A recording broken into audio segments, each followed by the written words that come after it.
వాక్యం మనం చూసుకుందాం.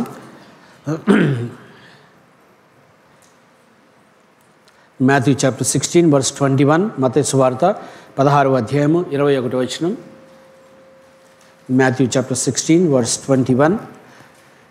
అప్పటి నుండి తాను యెరూషలేమునకు వెళ్ళి పెద్దల చేతను ప్రధాన యాజకుల చేతను శాస్త్రుల చేతను అనేక హింసలు పొంది చంపబడి 3వ దినమున లేచుట అగత్యమని యేసు తన శిష్యులకు తెలియజేయ మొదలుపెట్టగా, అక్కడ మనం చూసినట్లయితే ఇక్కడ యేసు ప్రభు చెప్తున్న ప్రాముఖ్యమైన మాటలు. Verse 21, from the time Jesus began to show to his disciples that he must go to Jerusalem. ఆయన ఈ లోకమునికి వచ్చినటువంటి ఆ యొక్క ఉద్దేశం ఏంటంటే ఆయన తప్పకుండా యెరూషలేముకి వెళ్ళాలి and suffer many things from the elders and the chief priest. ఆయన చాలామంది చదవము సార్.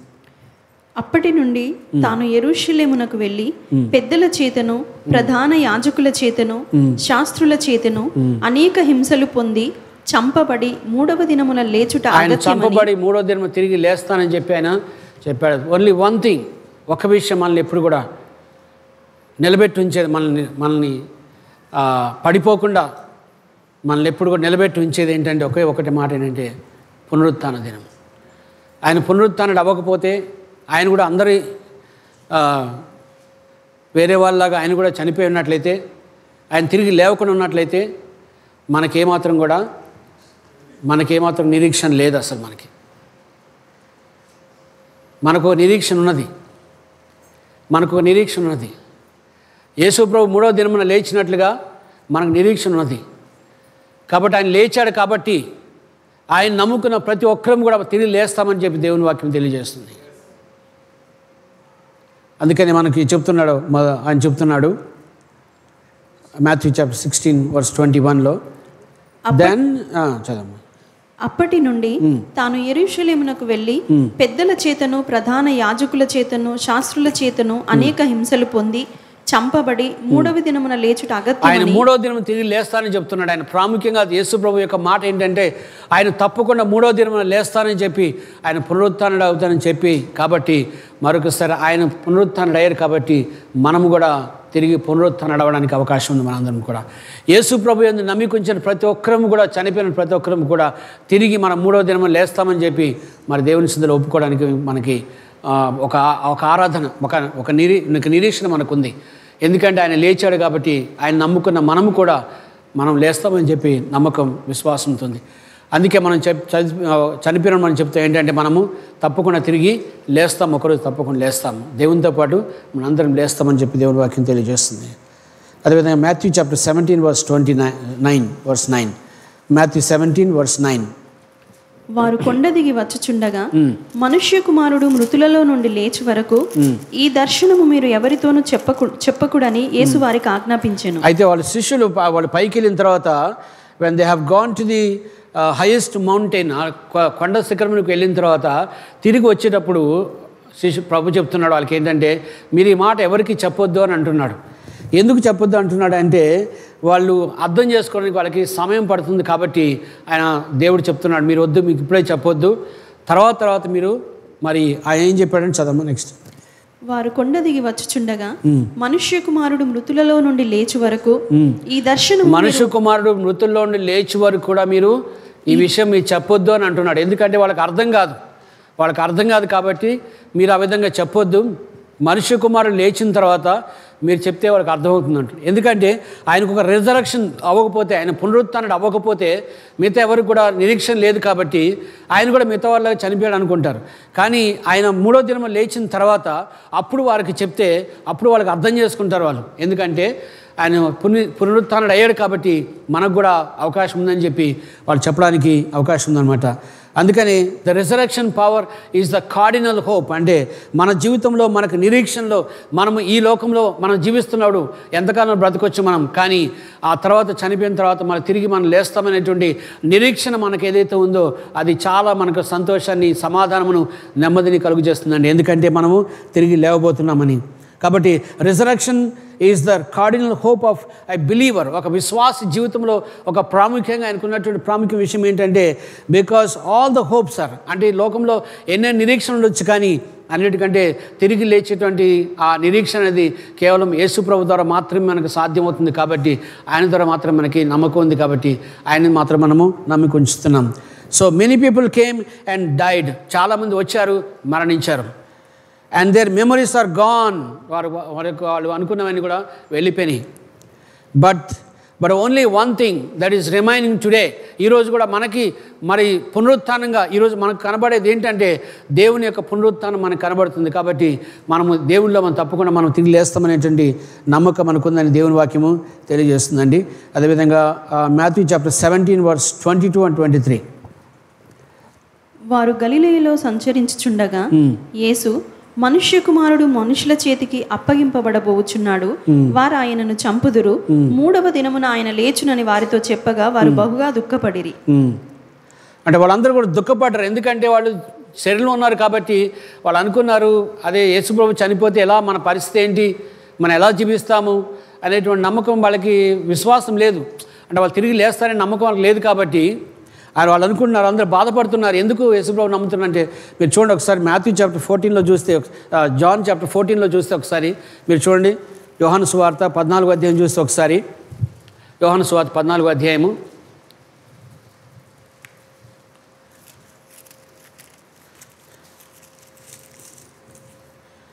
14 chapter 1 verse 1 నుంచి చదువుదాం.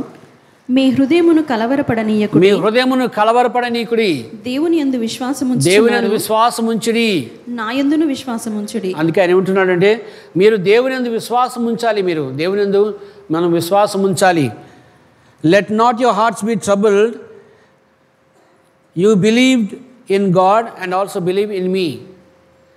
మీరు దేవుని యందు విశ్వాసం ఉంచారు, నా యందు కూడా మీరు విశ్వాసం ఉంచండి. ఉంచితే ఏమవుద్దంటే తర్వాత ఏం చెప్తున్నాడంటే, నా తండ్రి ఇంట అనేక నివాసములు కలవు, నా తండ్రి ఇంట అనేక నివాసములు కలవు, లేని ఎడల మీతో చెప్పుదును, మీకు స్థలము సిద్ధపరచ వెళ్ళుచున్నాను. నేను వెళ్ళి మీకు స్థలము సిద్ధపరిచిన ఎడల నేనుండు స్థలములో మీరును ఉండులాగున. చూడండి, యేసుప్రభు మనకి ఇస్తున్న ప్రాముఖ్యమైన మాట ఏంటంటే, ఆయన పరలోకానికి వెళ్ళినప్పుడు మన కొరకు ఒక స్థలాన్ని సిద్ధపరుస్తున్నాడు. ఆయన స్థలాన్ని సిద్ధపరిచి మళ్ళీ మన కొరకు రాబోతున్నాడు. ఆయన తిరిగి రెండోసారి రాబోతున్నాడు. ఆయన వచ్చినప్పుడు మనందరూ కూడా తీసుకొని వెళ్తాడు. ఆ తీసుకొని వెళ్ళినప్పుడు అక్కడ మనందరం కూడా దేవునితో పాటు సదాకాలం ఉండడానికి అవకాశం ఉందండి. సో అందుకే అంటున్నాడు ఆయన, 14 verse, నేను వెళ్ళి మీకు స్థలము సిద్ధపరిచిన ఎడల, నేను వెళ్ళి నీ కొరకు స్థలం సిద్ధపరుస్తాను, నేనుండు స్థలములో మీరును ఉండులాగున. నేనుండే స్థలంలో మీరు కూడా ఉంటారు. అంటే నేను ఎక్కడైతే ఉంటానో మీరు కూడా అక్కడే ఉంటారు. మీరు అంటే దేవుడు మనం తప్పకుండా పరిశుద్ధ స్థలంలో ఉంటాడు. దేవుని దగ్గర ఉంటాడు. కాబట్టి ఆయన దగ్గర ఉండే దగ్గర మనం ఉంటాం. మనం ఎక్కడో దూరంగా ఉంచబడ్డం. అంటే యేసుప్రభుని తెలియనటువంటి వారు ఎవరైతే ఉన్నారో వారు పూర్తిగా వాళ్ళు యేసుప్రభు దగ్గరికి వెళ్ళడానికి అవకాశం లేదు. ఎందుకంటే వాళ్ళు తిరిగి ఆయన దగ్గర ఉండడానికి అవకాశం లేదు. ఎందుకంటే వారు దేవుళ్ళ నమ్మకం లేదు. కాబట్టి అయితే దేవుళ్ళు ఎవరైతే నమ్మకం కలిగి ఉంటారో, ఎవరైతే విశ్వాసం కలిగి ఉంటారో వారు తప్పకుండా దేవుడు ఉండే చోట మేము ఉంటామని చెప్తున్నాడు. కాబట్టి మనం ఎక్కడ ఉంటామంటే మనము ఈ లోకం దాటి వెళ్ళిపోయిన తర్వాత మనము పరలోకంలో దేవుడు ఎక్కడైతే ఉంటాడో అక్కడ మనం ఆయనతో పాటు ఉంటామని చెప్పి దేవుని వాక్యం మనకు తెలియజేస్తుందండి. సో కాబట్టి మనము దేవుని నమ్మికుంటే మనము తప్పకుండా ఒకరోజు దేవునితో పాటు సదాకాలం ఉండబోతున్నాం. హల్లెలూయా. ఎంతమంది నమ్మకం ఉందండి? హల్లెలూయా. ఎందుకంటే మనం ఒకరోజు దేవునితో పాటు సదాకాలం ఉండబోతున్నాం అని చదవం. మరలా వచ్చి నా యొద్ద నుండుటకు మిమ్మును తీసుకొని పోవుదును, నేను వెళ్ళుచున్న స్థలమునకు మార్గము మీకు తెలియనని చెప్పాను. ఆయన ఏం చెప్తున్నాడంటే, నేను వెళ్ళుచున్నప్పుడు మీకు నేనైతే చెప్తున్నానో ఆ మార్గం మీకు తెలుసు అని చెప్తున్నాడు. జీసస్ కేమ్ హియర్, యేసుప్రభుకి వచ్చినప్పుడు ఆయన ఆయన ఆయన ఆయన ఆ మాటను చెప్పాడు, పరలోకాన మార్గం ఇది అని చెప్పాడు. కాబట్టి ఎవరైతే యేసుప్రభుని నమ్మికుంచుతారో, ఎవరైతే యేసుప్రభు నిజమైన దేవుడని, సత్యవంతుడని, సర్వాంతర్యామిని ఎవరైతే నమ్ముతున్నారో, ఎవరైతే విశ్వాసం ఉంచుతారో వారు తప్పకుండా దేవునితో పాటు సదాకాలం ఉంటారని వాళ్ళు చెప్తున్నారు. ఎందుకంటే మనం యేసుప్రభు ఎక్కడైతే ఉన్నాడో అక్కడ మనము ఉండబోతున్నాము. మామూలుగా జీవించే మనుషులకి పరలోకానికి వెళ్ళేటువంటి అవకాశం ఉందా చెప్పండి ఎవరికైనా? మామూలుగా జీవించే వారికి ఎవరికైనా ఉందా? పరలోకానికి వెళ్ళే అవకాశం ఉందా? ఎవరికీ లేదండి. కానీ యేసుప్రభు చెప్తున్నాడు, మీరు నా యందు నమ్మిక ఉంచినట్లయితే, if you believe in me you will be there with me, నాతో పాటు మీరు అక్కడ ఉంటారని చెప్తున్నారు. వాట్ ఎ బ్యూటిఫుల్, ఎంత అద్భుతమైనటువంటి మాట చూడండి. The life we're living in this is 70 years, 80 years, but that's it. కానీ మనము సదాకాలము పరలోకంలో దేవునితో పాటు సదాకాలం ఉండబోతున్నాం మనం. కాబట్టి ఈ విషయాలు ఎప్పుడు కూడా మనల్ని సంతోషపెట్టాలి, ఈ విషయాలు ఎప్పుడు కూడా మనల్ని ఉత్సాహపరచాలి. తప్పకుండా నేను దేవునితో పాటు సదాకాలం ఉండబోతున్నాను అనే మాట తప్పకుండా మనము మన మనసులో ఎప్పుడు కూడా మన ఆలోచన కలిగి ఉండాలి. Matthew chapter 28, 5-10.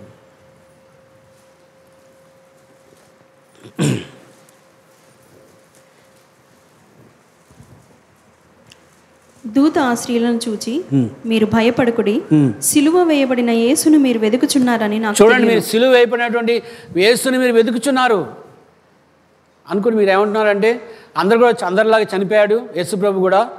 ఆయన కూడా మరి ఆ సమాధిలో ఉంటాడు కదా, మనం వెళ్ళి అక్కడ వెతుకుదాము, ఆయనకి అత్తరు పూద్దాము అనుకున్నారు.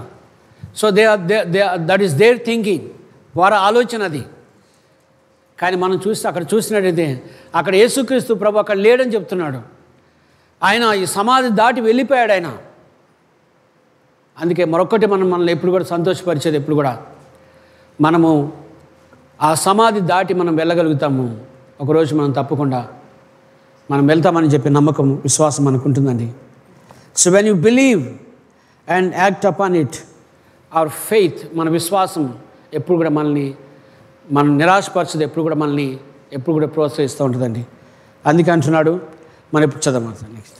దూత ఆ స్త్రీలను చూచి, మీరు భయపడకుడి, సిలువ వేయబడినటువంటి క్రీస్తు మీరు వెతుకుచున్నారు. You are thinking about your own understanding. మీరు ఆలోచనతో వెతుకుతున్నారు మీరు.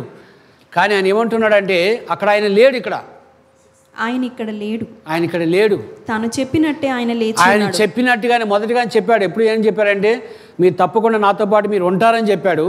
అంత మాత్రం కాదు, కానీ మీరు ఎక్కడికి వెళ్తారో మీరు అక్కడికి వస్తారని చెప్పాడు. మీరు నాతో పాటు ఉంటారని చెప్పాడు. కాబట్టి ఆయన లేచి అక్కడ ఉన్నట్టుగా మనకి కనబడుతుందండి.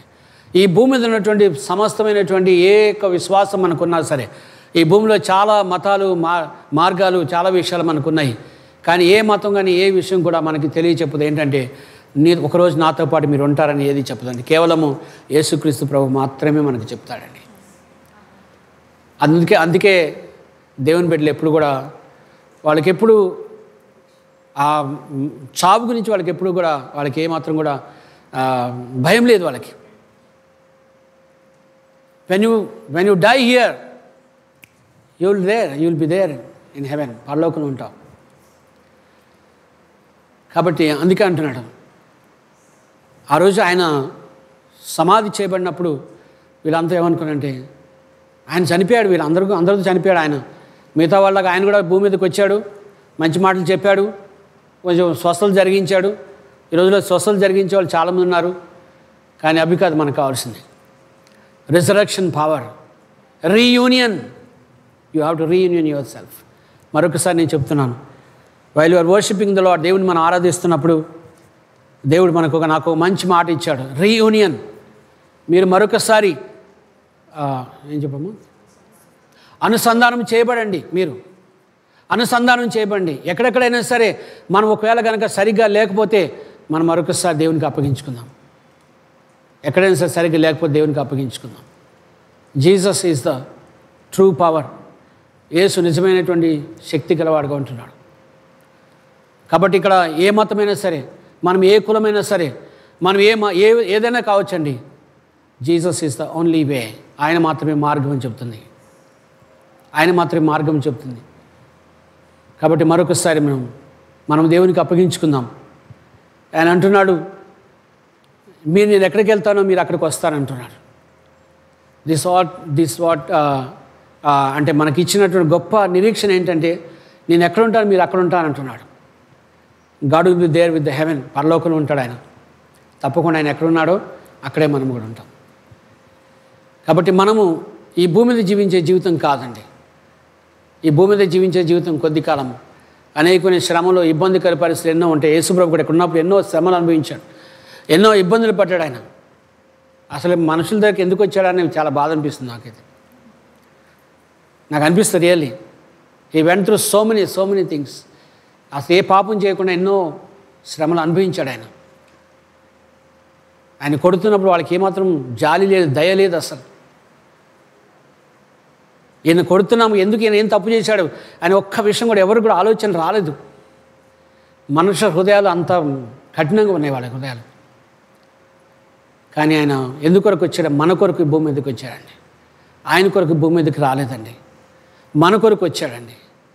అందుకే మనం ఏ కులమైనా సరే, మనం ఏ మతమైనా సరే, మనం ఎవరెవరైనా సరే, మనందరం మనుషులుగా ఉన్నాం కాబట్టి మనందరం కూడా దేవుని యందు విశ్వాసం ఉంచుట అనేది చాలా ప్రాముఖ్యమైనది. ఒకే ఒకటి మనకు కావాలి మన లైఫ్లో, రీయూనియన్ యువర్ సెల్ఫ్. నీవు దేవునికి అర్పించుకో. మరొకసారి దేవునికి అర్పించుకుంటే చాలు నీ జీవితాన్ని. దేవుడు సమస్తం చూసుకుంటాడండి. ఎంతకాలం జీవిస్తామో అక్కడ ఉంటాం. ఆ తర్వాత ఇక్కడ దాటిపోయిన తర్వాత మనం వెళ్ళి పరలోకంలో దేవునితో పాటు ఉంటాం. ఆ నిరీక్షణ ఎప్పుడు మనం వదిలిపెట్టకూడదు, మనం విడిచిపెట్టకూడదు ఎప్పుడు కూడా. దేవుడు మనతో ఉన్నాడు. ఆయన సన్నిధి మనకు తోడుగా ఉంది. బైబిల్ ఏం చెప్తుందని తెలుసా అండి? When you are here his presence is with us. మనతో ఉన్నాడు దేవుని సన్నిధి.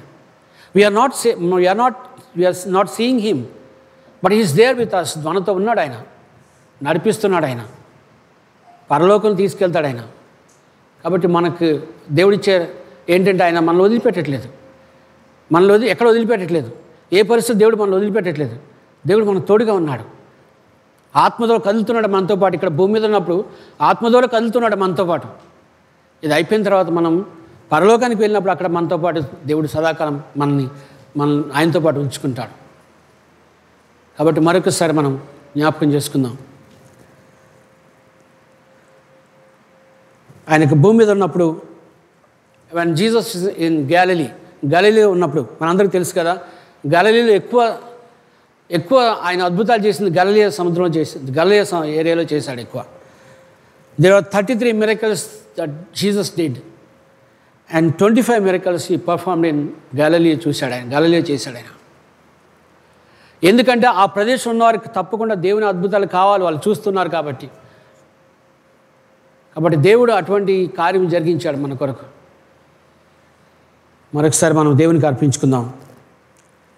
ఆయన ఎవరికైనా మొదటిగా బయలుపరచబడ్డాడు తెలుసు. ఆయన మగ్దలేని మరియకి ఆయన కనబడ్డాడు మొదటిగా. మగ్దలేని మరియకి కనబడ్డాడు. ఆమె చాలా very very very least person. ఆమె ఎవరు పట్టించుకోరు.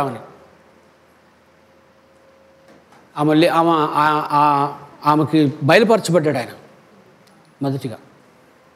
ఆ తర్వాత ఆయన శిష్యులకు బయలుపరచబడ్డాడు. అదేవిధంగా మన లైఫ్లో కూడా మనం లెట్స్ బిలీవ్, నమ్ముదాం విశ్వాసంతో. దేవుడు తప్పకుండా మన జీవితంలో కార్యం జరిగిస్తాడు. ఇట్స్ రిజరక్షన్ పవర్, ఆయన పునరుత్థాన శక్తి మనకు తోడుగా ఉంది. మన జీవితంలో ఏ సమస్యలు ఎదురైనా, ఏ పరిస్థితి ఎదురైనా సరే, ఏ స్థితి ఎదురైనా సరే, God's resurrection power is there always. దేవుని పునరుత్థాన శక్తి మనకు తోడుగా ఉంది. అందుకే మరొకసారి మనం ఆయన మాటలు జ్ఞాపకం చేసుకుందాం. It's resurrection power, it's nothing but. It's resurrection power అంటే అర్థం ఏంటంటే, the resurrection power is rising up. దేవుని యొక్క శక్తి మనల్ని ఏం చేస్తుందంటే మనల్ని పైకి లేవనెత్తుంది. మన ఏ పరిస్థితులు ఉన్నా సరే, మన సమస్యలు, ఆర్థికపరమైన ఇబ్బందులు, కుటుంబ సమస్యలు, హెల్త్ సమస్యలు, రకరకాల ఏ సమస్యలు ఉన్నా సరే, his resurrection power will rises up. మనం తప్పకుండా పైకి లేవనెత్తుందండి. మనం తప్పకుండా ఈ యొక్క మాటలు తీసుకొని మనం ప్రోత్సహించుకుందాం. మరొకసారి దేవుల్లో మనం బలపడదాం. దేవుని కార్యాలు మన జీవితం తప్పకుండా జరుగుతాయని విశ్వాసంతో నమ్ముదామండి. హల్లెలూయా.